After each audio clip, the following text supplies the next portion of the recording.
Indo British advanced pain clinic నొప్పి మాయం surgery దూరం ఫర్ అపాయింట్మెంట్స్ 9155515563.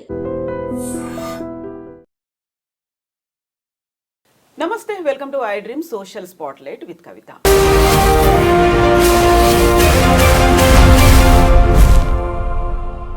వేములవాడ రాజరాజేశ్వర స్వామి దేవాలయంలో కోడెలు అనేది భక్తులకి ఒక సెంటిమెంట్. కోడెల్ని దూడల్ని దేవాలయం చుట్టూ తిప్పడం అనేది ఒక సంప్రదాయంగా వస్తుంది. అయితే ఇప్పుడు అదే కోడెలకు సంబంధించి ఒక వివాదం చోటు చేసుకుంది. కోడెల్ని బయట వ్యక్తులకు అమ్మేస్తున్నారు. ఆ అమ్మేసినటువంటి కోడెలు ఎక్కడికి వెళ్తున్నాయి అనేది పోలీస్ కేసు కూడా ఫైల్ అయింది. నిందితుల్ని అరెస్ట్ కూడా చేశారు. యాక్చువల్గా ఏం జరిగింది, ఎందుకు ఇలా జరిగింది? మనతో పాటుగా ఉన్నారు VHP national spokesperson doctor Ravinuthala Sasidhar గారు. శశిధర్ గారు నమస్కారం అండి. నమస్తే. వేములవాడ రాజరాజేశ్వర స్వామి దేవాలయం ఎక్కడా కనిపించినటువంటి ఒక ప్రత్యేకత కోడెలు దూడల్ని దేవాలయం చుట్టూ తిప్పడం అనేది. ఏం జరిగింది, ఎందుకని వాటిని బయటి వ్యక్తులకు అమ్మేస్తున్నారు ఇంత అక్రమంగా? మొక్కు తీర్చుకోవడంలో భాగంగా కోడెలు సమర్పిస్తూ ఉంటారు భక్తులు. దురదృష్టం, ఈ రాష్ట్ర ప్రభుత్వంలో మంత్రి సిఫార్సు మేరకు కాంగ్రెస్ నేతలు మళ్ళీ వాటిని కోతకు అమ్ముకున్నారు. వాటిని చంపి మాంసం చేసుకొని తినేటువంటి వ్యక్తులకు అమ్ముకున్నారు. స్వయంగా అక్కడ ఉన్నటువంటి విశ్వ హిందూ పరిషత్ కార్యకర్తలు, బజరంగ దళ కార్యకర్తలు పట్టిస్తే వెలుగులోకి వచ్చినటువంటి అంశం ఇది. గీసుకొండ పోలీస్ స్టేషను సిఐ ఇచ్చినటువంటి వివరాల ప్రకారం నిన్ననే ముగ్గురిని రిమాండ్ చేసిండు. రాంబాబు అనేటువంటి కాంగ్రెస్ నేతతో పాటు వాళ్ళ యొక్క అనుచరులను రిమాండ్ చేసిండు. స్వయంగా రాంబాబుకు మంత్రి, దేవాదాయ శాఖ మంత్రి సిఫార్సు చేసింది 60 కోడెలు ఇవ్వమని చెప్పేసి. అక్కడ రూల్స్ ప్రకారం 2 కోడెలు రైతులకు ఇచ్చేటువంటి వెసులుబాటు ఉంది.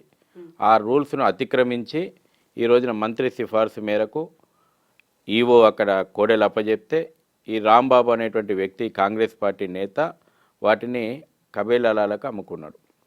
అంటే ఎంత దౌర్భాగ్యం చూడండి. అంటే ఈ రకంగా ఒక భక్తుల యొక్క విశ్వాసాలు గాయపడే విధంగా భక్తులు సమర్పించినటువంటి కోడెలను పరమ పవిత్రంగా దైవ స్వరూపంగా చూసేటువంటి ఆ కోడెలను తీసుకెళ్ళి మళ్ళీ కోతకు అమ్ముకోవడం అనేటువంటిది కాంగ్రెస్ పార్టీ ప్రభుత్వ హయాంలో జరిగినటువంటి చర్య క్షమించరానిది. వెంటనే మీరు ఎండోమెంట్ మినిస్టర్ రాజీనామా చేయాలా, ఎండోమెంట్ మినిస్టర్ మీద కేసు పెట్టాలి ఫస్ట్, తర్వాత ఈవో మీద కేసు పెట్టాలి. నిబంధనలు అతిక్రమించింది వాళ్ళకు రూల్స్ తెలుసు. రాంబాబు అంటాడు కుట్రపూరితంగా వాటిని అమ్మడానికి తీసుకెళ్ళిండు. వాళ్ళకు సహకరించిన నిందితులు ఎవరు? ఈ రాష్ట్ర ఎండోమెంట్ శాఖ మంత్రి, వేములవాడ ఈవో. వాళ్ళని ఎందుకు వదిలిపెడతా ఉన్నారు? కాబట్టి వెంటనే మేము డిమాండ్ చేస్తున్నాం, ఎండోమెంట్ మంత్రి మీద, ఈవో మీద, దేవాదాయ శాఖ కమిషనర్ మీద క్రిమినల్ కేసులు నమోదు చేయాలా, పూర్తి స్థాయి విచారణ జరగాలి. గతంలో ఎన్ని పోయినాయి? మొన్న వెలుగు చూసినాయి 60. గతంలో గతంలో ఈ ప్రభుత్వం అధికారంలోకి వచ్చిన తర్వాత ఈ విధంగా ఎన్ని అమ్మినరు, ఇంకా ఎన్ని దేవాలయాలల్లో, ఎన్ని గోశాలలలో ఈ రాకెట్ నడుస్తూ ఉంది? పూర్తిగా దీని మీద సమగ్రమైనటువంటి విచారణ జరిపేయాలి. ఎందుకు మినిస్టర్ స్టేట్మెంట్ మళ్ళీ రాజకీయ ఆరోపణలకు దిగుతుంది? నువ్వు లెటర్ రాసింది నిజం కాదా? నీవు ఎండార్స్ చేసినటువంటి లెటర్ నిజం కాదా? ఏ విధంగా నిబంధనలు అతిక్రమించమని నువ్వు చెప్పినావు? ఏ విధంగా ఒక వ్యక్తికి 60 గోవులను అప్పచెప్పమని, కోడెలను అప్పచెప్పమని నువ్వు రాసిచ్చినావు? ఏ విధంగా ఈవో వాటిని రిలీజ్ చేసిండు? కాబట్టి వీళ్ళందరూ కుమ్మక్కైపోయి ఒక రాకెట్ నడుపుతూ ఉన్నారు. పరమ పవిత్రంగా భావించేటువంటి కోడెలు, రాజన్నకు సమర్పించినటువంటి, భక్తులు సమర్పించినటువంటి మొక్కులు. అసలు మీరు అమ్మాలనే ఆలోచన ఎందుకు వచ్చింది? ఇన్ని వేల కోట్ల రూపాయల ఆస్తులు ఉన్నటువంటి ఎండోమెంటు గోశాలను నిర్వహించాల. వేములవాడ యొక్క నిధుల నుంచి వచ్చినటువంటి, వేములవాడ దేవస్థానానికి వచ్చిన ఆదాయం నుంచి కోడెలను కూడా మీరు పోషించలేరా? గతంలో మనం చూస్తాం, ఇదే కాంగ్రెస్ పార్టీ ప్రభుత్వం వచ్చినప్పుడల్లా ఇటువంటి అక్రమాలు నడుస్తూ ఉంటాయి. గతంలో మేత లేక, ఎండాకాలంలో నీళ్లు లేక చనిపోయినాయి కోడెలు ఇదే వేములవాడ లోపల. ఆ రోజు కూడా దేశవ్యాప్తంగా చర్చ జరిగింది. అంటే వేల కోట్ల రూపాయల ఆస్తులు మీరు దేవాదాయ శాఖ గోశాలలను నిర్వహించాల్సిన బాధ్యత పెట్టుకొని మీరు వాటికి నిధులు ఇవ్వకపోవడం ఒక తప్పు. వాటిని భక్తులు సమర్పించిన వాటిని మళ్ళీ పేరు మార్చి ఏదో ఒక కారణం చూపెట్టి రైతుల పేరు మీదన సహా చేయాలనుకోవడం ఇంకొక పెద్ద పొరపాటు. గోశాలను నడపలేదా ఇవాళ వేములవాడ దేవస్థానము? ఏమి వేములవాడకు వచ్చినటువంటి నిధులతోటి హజ్ కోతోలకు సబ్సిడీలు, జెరూసలం బోతులకు సబ్సిడీలు ఇస్తారు, కానీ మా భక్తులు సమర్పించినటువంటి కోడెలకి ఇంత మేత పెట్టేటువంటి నిధులు లేవా దేవాదాయ శాఖ దగ్గర? ఇది ఈ రోజున ప్రభుత్వాన్ని మేము అడుగుతున్నాం, సమాధానం చెప్పాలి ప్రభుత్వము.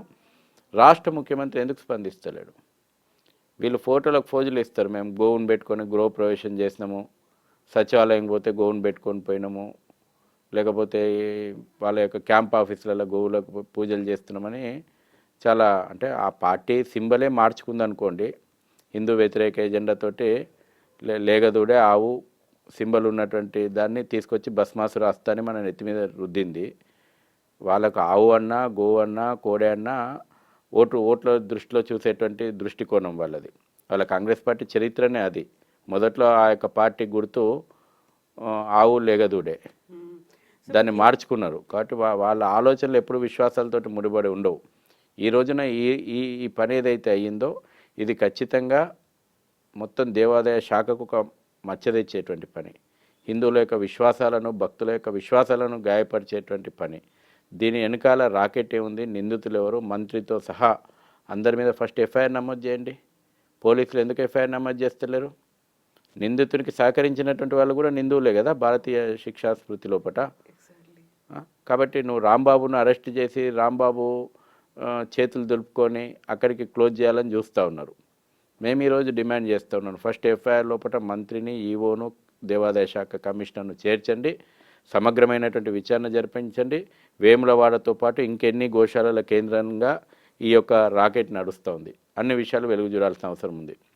హిందువులకి పరమ పవిత్రంగా భావిస్తారు. ఒక గోవిందుణ్ణి, గీతని, గోవుని ఇంత పవిత్రంగా భావించే చోట ప్రతి చోట గోశాలలో ఏదో ఒక ఇష్యూ అవుతుంది అనుకున్నప్పుడు, అందులోనూ ప్రత్యక్షంగా స్వామివారి చుట్టూ కోడెల్ని తిప్పుతున్న చోటే ఇలాంటి ఇన్సిడెంట్ జరిగింది అంటే, మీరు చెప్పినట్టుగా గతంలోంచి అవుతుంది అనుకుంటే ఇప్పుడు వెలుగులోకి వచ్చింది కేవలం 60 కోడేళ్ళు మాత్రమే. ఇంత అక్రమంగా తరలిస్తున్నారు, ఇన్ని రకాల అవకతవకలు ఉన్నాయి అనుకుంటే ఇంత చిన్న ఇష్యూ కాదు కదా ఇది. ఇవాళ మీకు ఈ రకంగా దేవాలయాల వ్యవస్థ మీద ఒక రకమైనటువంటి దాడి జరుగుతోంది. మొత్తం ఇతర మతస్థులు వచ్చి దేవాలయాల వ్యవస్థలో చేరిపోయారు. ఈ ప్రభుత్వ కబంధాస్తాల లోపల దేవాలయాలు ఉండడం కారణంగా ఇవాళ తిరుమల తిరుపతిలో మనం చూస్తున్నాం, శ్రీశైలం షాపింగ్ కాంప్లెక్స్లన్నీ వాళ్ళ ముస్లింల చేతిలో ఉన్నాయి. వేములవాడ చుట్టూ వ్యాపారులందరూ ముస్లింలు వచ్చి చేరిపోయారు. స్వయంగా వేములవాడ దేవాలయంలోనే దర్గా ఒకటి నెలకొల్పినరు. ఈ రకంగా టోటల్గా వాళ్ళ యొక్క ప్రాబల్యం దేవాలయాల వ్యవస్థ లోపల చొచ్చుకుపోయి వాళ్ళ అధికారులు, అన్యమతస్థులైనటువంటి అధికారులు, హిందువుల యొక్క విశ్వాసాల మీద కనీసం గౌరవం లేనటువంటి అధికారులు, పైపెచ్చు దేవాలయాల వ్యవస్థ మీద కుట్ర పడినటువంటి అధికారులు, వీళ్ళందరూ రావడము, ఓటు బ్యాంకు రాజకీయాలతో అధికారాలు ఎలుగబెట్టేటువంటి పార్టీలు ప్రభుత్వాలు ఉండడము, ఒక పెద్ద షడ్యంత్రం, ఒక పెద్ద ఎత్తున కుట్ర దేవాలయాల వ్యవస్థ మీద నడుస్తూ ఉంది. అందులో భాగంగానే ఇది జరిగింది. ఇది ఏమి కాకతాళీయంగా జరిగింది కాదు, ఒక కుట్రపూరితంగా జరిగింది ఇది. సో ఇప్పుడు 60 గోవులను అయితే తరలించారు.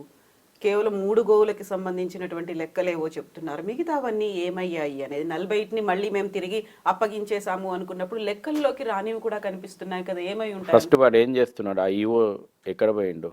ఎక్కడ ముఖం చాటేస్తున్నాడు? మంత్రి ఎందుకు ముఖం చాటేస్తుంది? దీనికి తలగబడి ఒక మంత్రి ఉన్నది కదా ఈ విభాగానికి, దేవుని ఉండి లెక్క పెట్టుకొని పోవడానికి, దేవుని ఆస్తులు కాజేయడానికి, దేవుని భూములు అన్యాక్రాంతం చేయడానికి, దేవాలయాల వ్యవస్థను నిర్వీర్యం చేయడానికే ఉన్నదా ఈ విభాగం, దేవాదాయ ధర్మాదాయ శాఖ అన్నట్టు అనిపిస్తుంది. ఈ రాష్ట్రంలో మీరు చూడండి, యాంటీ కరప్షన్ బ్యూరో దాడుల లోపల పట్టుబడ్డటువంటి అత్యధికమైనటువంటి ఎంప్లాయీస్ ఎవరైనా ఉన్నారంటే రెవెన్యూ, ఎండోమెంటు, వీళ్ళే. ఇన్ని రకాలైనటువంటి అవినీతికి, అక్రమాలకు కేర్ ఆఫ్ అడ్రస్గా వాళ్ళ ఎండోమెంట్ డిపార్ట్మెంట్ ఉంది. అందుకే మేము మొదటి నుంచి కూడా ఈ డిపార్ట్మెంట్ను రద్దు చేయాలా. ఫ్రీ హిందూ టెంపుల్స్ అందుకే ఈ హిందూ వ్యతిరేకుల చేతుల్లోపట, ఈ ధర్మ వ్యతిరేక చేతుల్లోపట, ఈ దేశ వ్యతిరేక శక్తుల్లోపట చేతుల్లోపట ఇవాళ దేవాలయాల వ్యవస్థను మనం పెట్టినాం.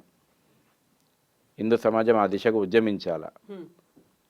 ఆ కోడెల యొక్క కోత ఆక్రందనలను మనం సమర్పించినటువంటి ఆ కోడెల యొక్క కోత ఆక్రందనలో ఒకసారి హిందూ సమాజం నిద్రలేవాలి. అవును, నిజంగానే మన దేవుడికి భక్తితో సమర్పించినటువంటి కోడలు ఎక్కడికి వెళ్ళాయి, వాటిని కబేళాకి తరలిస్తే వాటిని కోసుకొని తిని ఉంటారు అన్న ఆలోచనే ఒక రకంగా అవమానకరంగా అనిపిస్తుంది. ఇంత పిచ్చిగా ఆలోచిస్తున్నామా, ఇలాంటి ఆలోచన మనం చేయగలుగుతున్నామని. అక్కడ నిజంగా జరిగింది అని అక్కడ ఆధారాలు కూడా కనిపిస్తాయి. మంత్రికైనా స్పందన ఉందా? కనీసం ఇంకా ఆమె రాజకీయ కోణం లోపల వాళ్ళు ఆరోపించారు, వీళ్ళు ఆరోపించారు అని పక్కోళ్ళ మీద నెట్టేసే రాజకీయ కోణం లోపట్నే చూస్తుంది. కానీ నేను ఎండార్స్ చేసిన జరిగింది ఈ తప్పు, దీనికి వివరణ ఇది అనేటువంటి ఒక స్టేట్మెంట్ ఇచ్చేటువంటి ప్రయత్నం చేస్తుందా? ఆమె మంది ఇళ్ళల్లో మా బెడ్రూమ్లలో ఏం జరుగుతుందో దాని మీద ఉంది ఆమెకు ఫోకస్. దేవాలయాలలో ఏం కార్యక్రమాలు జరగాలి, ఏమి అవుతున్నాయనేది తెలియదు. మంది ఇళ్ళలో పోయి బెడ్రూమ్లలో ఏం మాట్లాడుకుంటారో ఈయన ఇంట్రెస్ట్లో ఉన్నది ఆమె. నిన్న ఈ ప్రభుత్వం ఏదో మేము గొప్పగా చేసినాము అన్నట్టు ముత్యాలమ్మ దేవాలయం దగ్గర వేసేసి మంత్రి పట్టు వస్త్రాలు సమర్పిస్తారు, సంతోషం. కానీ ప్రభుత్వం తరఫున కానీ దాడి జరిగినప్పుడు, ధ్వంసమైనప్పుడు మీ నోర్లు ఎందుకు రాలేదు? ఖండించడానికి మీ మనసు ఎందుకు రాలేదు? దాడి చేసినవాడు, ధ్వంసం చేసినవాడు ముస్లిం కాబట్టి, మతోన్మాదులు కాబట్టి మీరు ఆ రోజున మీ నోర్లు లేవలేదు. అనేక మంది, సుమారు 90 మంది కార్యకర్తల మీద మా యొక్క విశ్వాసాలు గాయపడ్డాయని శాంతియుతంగా నిరసన చెప్పినటువంటి కార్యకర్తల మీద ఏదో అక్కడ జరిగినటువంటి చిన్న అలజడిని కారణంగా చూపెట్టేసేసి అటెంప్ట్ టు మర్డర్ కేసులు పెట్టి లోపలికి పంపిర్రే. ఆ రోజు మీ స్పందన రాలేదు. నిన్న వీళ్ళు ఘనకార్యం చేసినట్టు ఎండోమెంట్ శాఖ నుంచి, అంటే హిందువులు సమర్పించినటువంటి నిధుల నుంచి, ప్రభుత్వం ట్యాక్సులు కట్టిన రూపాయి కాదండి, ప్రజలు కట్టిన ట్యాక్సుల నుంచి కాదు, హిందువులు ఉండిలలో వేసిన రూపాయల నుంచి మళ్ళీ తీసుకుపోయి కొత్త విగ్రహాలు చేసేసి మేమేదో సాధించినము, ఘనకార్యం సాధించినమని మొత్తం మంత్రులు, ఎండోమెంట్ మంత్రి అందరు పోయి పట్టు చీరలు సమర్పించారు. మీ పాపం ముట్టిగా పోదు, అమ్మవారు క్షమించదు. దీంతో ఇవాళ ప్రజలు కోరుకుంటున్నారు దాని మీద దాడి చేసినటువంటి నిందితులను కఠినంగా శిక్షించమని, దాని వెనకాల ఉన్నటువంటి మతోన్మాద శక్తులను శిక్షించమని, రాష్ట్రంలో వరుసగా దేవాలయాల మీద జరిగినటువంటి దాడుల మీద రాకెట్ను ఛేదించి ఇస్లామిక్ మతోన్మాద శక్తులను కఠినంగా శిక్షించమని. ఎండోమెంట్ శాఖ మరి ఎందుకమ్మా నువ్వు ఉన్నది? ఎందుకు నేను నోరు లేవలేదు? వరుసగా దాడులు జరిగినాయి కదా. ప్రజలు భక్తులు నిజంగా మీ చేతుల నుంచి చీర పెడితే అమ్మవారు సంతోషపడదు. నిజంగా ఆ రోజు పోరాడిండ్రు కదా మహిళలు ముందుకొచ్చి మీ ప్రభుత్వం యథేచ్ఛగా లాఠీ దెబ్బలు కొడుతున్నా, లాఠీలు జులిపిస్తున్నా ముందుండి ముత్యాలమ్మ దేవాలయం గురించి మాట్లాడారు కదా. నిజంగా ఆ మహిళల చేతుల నుంచి పూజా కార్యక్రమాలు అయితే అమ్మవారికి సంతోషం. మీరు హిందువుల యొక్క రక్తం లాఠీలు కొట్టించి రక్తంతో చేతులు తడుపుకున్న వాళ్ళు మీరు.